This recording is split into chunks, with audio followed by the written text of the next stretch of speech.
आमावा की डलिया मैया निबिया के छरकवा की गलियन गलियन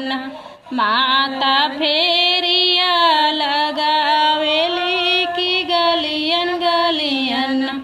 माता फेरिया लगावेली की गलियन गलियन अपनी मालिया के बोलेला सुबह मवैया मरे गरवन माता ले उना बसेरवा कि हमारे गरवन माता ले